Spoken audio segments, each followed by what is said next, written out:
Hello बच्चों, कैसे हैं आप लोग। मेरा नाम है मुरली मनोहर और मैं आपके अपने YouTube चैनल एजुकेट योरसेल्फ पर स्वागत करता हूं। और आज से हम लोग एक नई कक्षा का प्रारंभ करने जा रहे हैं। क्लास 9th की हिस्ट्री को हम लोग शुरू करेंगे और यही NCERT हम लोग पढ़ने वाले हैं। मेरा इसलिए आप सभी से निवेदन है कि जब भी आप यह वीडियो देखें तो अपने साथ एक कॉपी कलम और NCERT की पुस्तक साथ में लेकर बैठें। और हम लोग शुरू करेंगे आज क्लास 9 का पहला चैप्टर फ्रांसीसी क्रांति। हम लोग आप लोगों ने क्लास 6 से लेकर क्लास 8 तक आप लोगों ने इंडियन हिस्ट्री को पढ़ लिया है, भारतीय इतिहास को जाना है, समझा है। अब हम लोग वर्ल्ड हिस्ट्री को समझेंगे और वर्ल्ड हिस्ट्री में मेरा पहला चैप्टर है फ्रांसीसी क्रांति। क्लास 9th और 10th दोनों में ही यह वर्ल्ड हिस्ट्री है। तो फ्रांसीसी क्रांति को समझने से पहले हम लोग समझेंगे कि क्रांति क्या होता है। क्रांति जो है, क्रांति का मतलब होता है कि विरोध के रूप में जब बदलाव की मांग उठती है, विरोध स्वरूप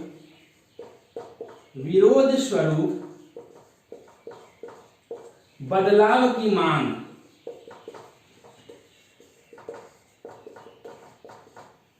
जब उठती है तो इसी को हम लोग क्रांति कहते हैं। फ्रांस में भी ऐसा ही कुछ हुआ था और हम लोग साथ ही इसमें यह भी पढ़ेंगे कि इन घटनाओं का किस प्रकार से प्रभाव भारत की स्वतंत्रता की लड़ाई पर भी पड़ी।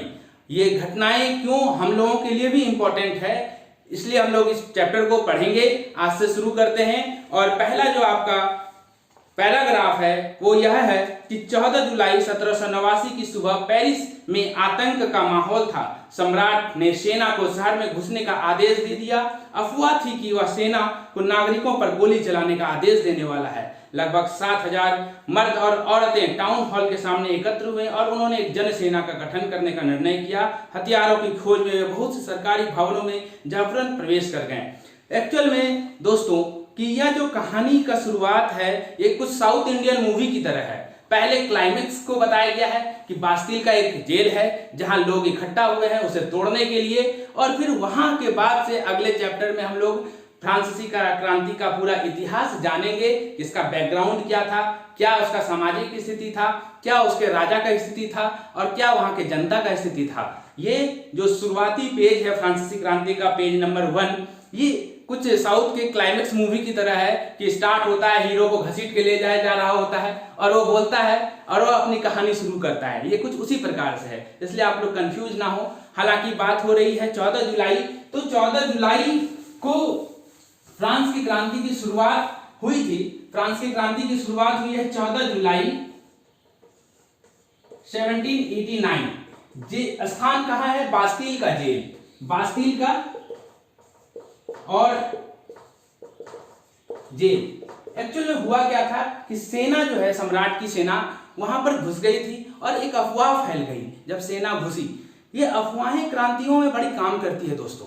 ये अफवाहें जैसे 1857 में भी एक जो क्रांति हुई थी उसका भी शुरुआत, उसकी भी चिंगारी एक अफवाह ने ही किया था कि कारतूस में गाय और सुअर की चर्बी का यूज किया गया है। उसी तरह का कुछ अफवाह यहाँ पर उड़ा था कि सरकार या सम्राट अपने सेना को यह आदेश दे दिया है कि जनता पर वो गोलियां चलाएं, और इसलिए डर के मारे लगभग 7,000 मर्द और औरत वहां के टाउन हॉल में एकत्रित हो गए और उन्होंने एक जन सेना बनाया।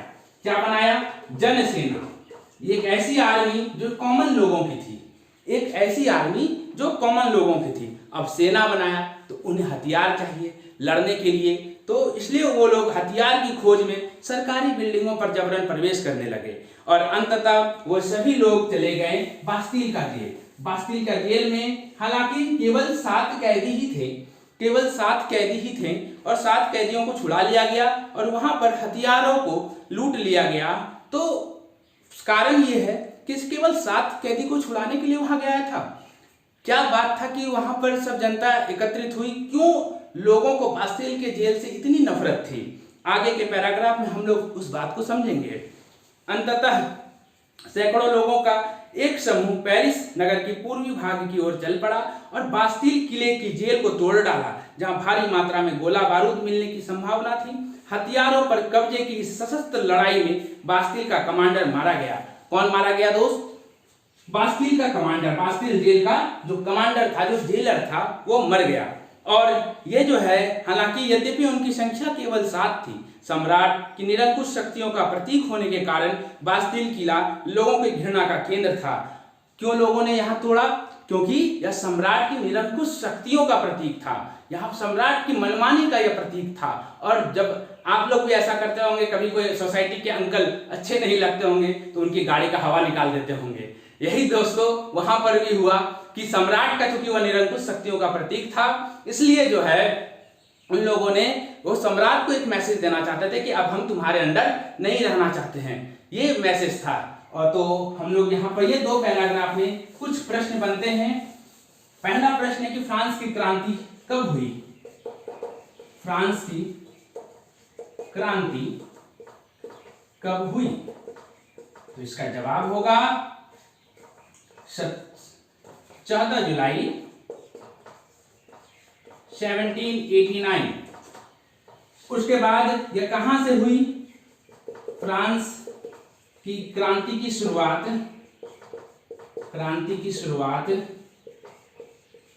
साथ ही साथ हम लोग दोस्तों प्रश्न और उत्तरों को भी करते जाएंगे ताकि याद करने के समय बोझ ना पड़े, समझेंगे, चीजों को अच्छे से देखेंगे।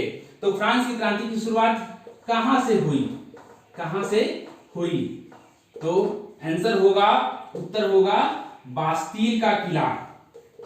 बास्तील का किला जो कहां है? तो फ्रांस में या पेरिस में है साथियों। हम लोग धीरे धीरे इसी तरह चीजों को देखकर समझेंगे। और आगे अब हम लोग दोस्तों आगे के प्रश्न को देखते हैं कि फ्रांस की जनसेना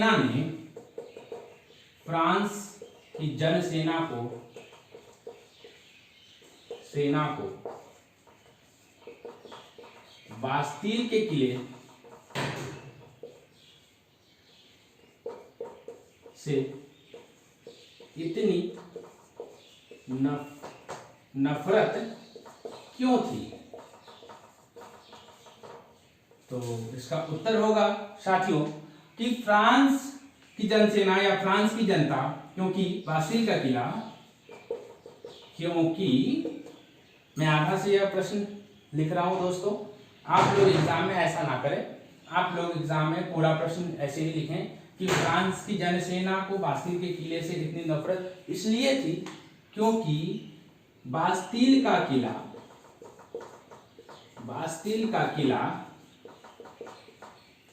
सम्राट के निरंकुश शक्तियों का प्रतीक थी। ठीक है, आप इसे चाहें तो स्क्रीनशॉट लेकर रख सकते हैं। चलिए आगे एक चीज और, एक शब्द है यहाँ पर निरंकुश, बड़ा अच्छा शब्द है। निरंकुश तंत्र राजतंत्र का एक, निरंकुशता जो है राजतंत्र का एक बड़ा ही आवश्यक शर्त हो जाता है, इसलिए लोग राजतंत्र को पसंद नहीं करते हैं। लोकतंत्र को इसलिए पसंद किया जाता है, अधिकतर देशों में आज वर्तमान में ज़्यादातर देशों में लोकतंत्र है। तो निरंकुश शब्द का मतलब होता है कि जिस पर कुछ अंकुश ना लगे, जो कहें तो राजा जो होता है, सम्राट जो होता है राजतंत्र में, जो निरंकुश शक्तियों का मालिक होता है, उस पर कोई अंकुश नहीं लगा सकता, उसको कोई रोक नहीं सकता। वो जो कह देता है वही उसके शब्द ही कानून बन जाते हैं। आगे इस स्टेटमेंट को भी हम लोग देखेंगे। तो दोस्तों ये निरंकुश का यही मतलब होता है कि मनमानी तरीके से कार्य करना। और यह जो होता है राजतंत्र में अक्सर देखने को मिल जाता है, कई बार लोकतंत्र में भी देखने को मिलता है, लेकिन लोकतंत्र में यह फायदा होता है कि जब कोई नेता निरंकुशता के स्तर पर जाता है तो उसे फिर हटा दिया जाता है, उसे जनता के द्वारा हटा दिया जाता है। आगे दोस्तों पढ़ते हैं कि इसलिए किले को ढा दिया गया, यानी उसे खत्म कर दिया गया। आप देख सकते हैं इस तस्वीर में कि किले को ढाया जा रहा है, किले को ढा दिया गया और उसके अवशेषों को बाजार में उन लोगों को बेच दिया गया जो इस ध्वंस को बतौर स्मृति चिन्ह यानी याद के रूप में रखना चाहते थे कि देखो हमने सरकार के, सम्राट के निरंकुश शक्ति का प्रतीक बास्तील का किला हम लोगों ने ढा दिया था, वो उसको इस रूप में बेच दिया गया।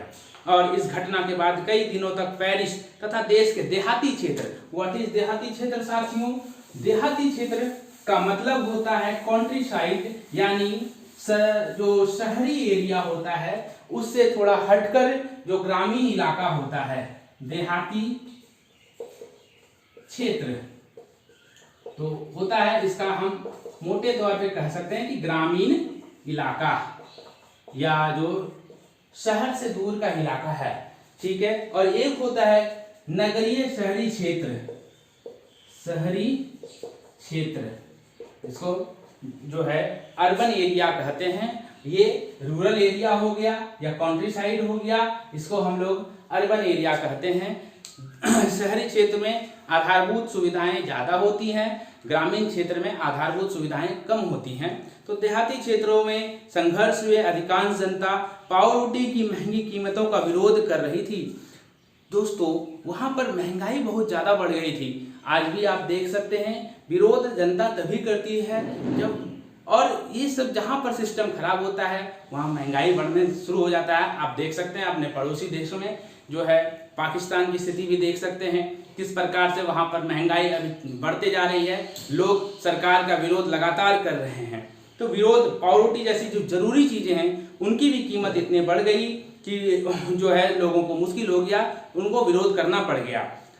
बाद में इस दौर का सिंहावलोकन करते हुए इतिहासकारों ने इसे एक लंबे घटनाक्रम की शुरुआत की कड़ियों के रूप में देखा और बाद में इतिहासकारों ने इन छोटी छोटी घटनाओं को एक कड़ी के रूप में जोड़ा और एक फ्रांस की पूरी इतिहास को आपके सामने एनसीईआरटी में बड़ी खूबसूरती से रखा है। और साथ ही साथियों एनसीईआरटी की जो सबसे खूबसूरती है वो इसी में है कि देखिए यहाँ एक वर्ड यूज किया गया है, सिंहावलोकन। यह आप लोगों को जरूर, बच्चों को जरूर यह चीज देखना चाहिए। दो प्रकार के अवलोकन होते हैं, एक विहंगमालोकन, विहंगमालोकन यानी सरसरी निगाह से देखना, सिंहालोकन, सिंहालोकन मतलब कि हम अपने चीजों को पीछे मुड़कर देखें, हम अपनी गलतियों से सीखें, हम अपने उपलब्धियों से सीखें, पीछे के उपलब्धियों को देखें, गलतियों को देखें। ऐसे चीजों को हम इस प्रकार के अवलोकन को हम लोग सिंहावलोकन कहते हैं। सिंहावलोकन करते हुए इतिहासकारों ने, इतिहासकार का मतलब क्या होता है साथियों?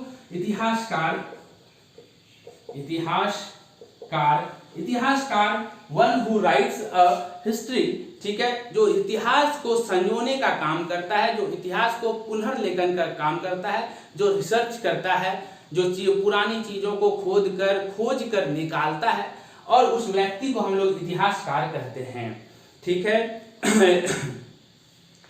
तो इतिहासकारों ने इसे एक लंबे घटनाक्रम की ऐसी शुरुआत कड़ियों के रूप में देखा जिनकी परिणति मतलब दोस्तों परिणाम, इसका रिजल्ट ऐसा हुआ कि फ्रांस के सम्राट को फांसी दिए जाने से हुई। मतलब यह बास्तिल के किले से शुरू हुई कहानी, अगले जो है कुछ सालों में इसका अंत क्या हुआ कि फ्रांस के सम्राट को फांसी दे दिया गया, यह इसका परिणाम हुआ। हालांकि उस समय अधिकांश लोगों को ऐसे नतीजे की उम्मीद नहीं थी, जाहिर सी बात है यह नतीजे की उम्मीद कोई कर नहीं रहा था, कोई सोच नहीं रहा था कि फ्रांस के सम्राट को फांसी दे दी जाएगी। और ऐसा क्यों हुआ और कैसे हुआ यह हम लोग चैप्टर में आगे पढ़ेंगे, ठीक है दोस्तों। और यह वीडियो आप लोग जरूर शेयर करें। आगे हम लोग इसी तरह छोटे छोटे पार्ट्स में टॉपिक वाइज इस चैप्टर को कंप्लीट करेंगे और आगे इस पूरे पुस्तक को कंप्लीट करेंगे। तो साथियों आप लोग बने रहें, मेरा उद्देश्य है आप सबों को एक इस प्रकार से हिस्ट्री को बताना जिसके लिए आपको कहीं अलग से कहीं पढ़ने की जरूरत नहीं है। इसके लिए आप लोग मेरे इस चैनल को सब्सक्राइब करें, लाइक करें, शेयर करें, ठीक है। धन्यवाद दोस्तों।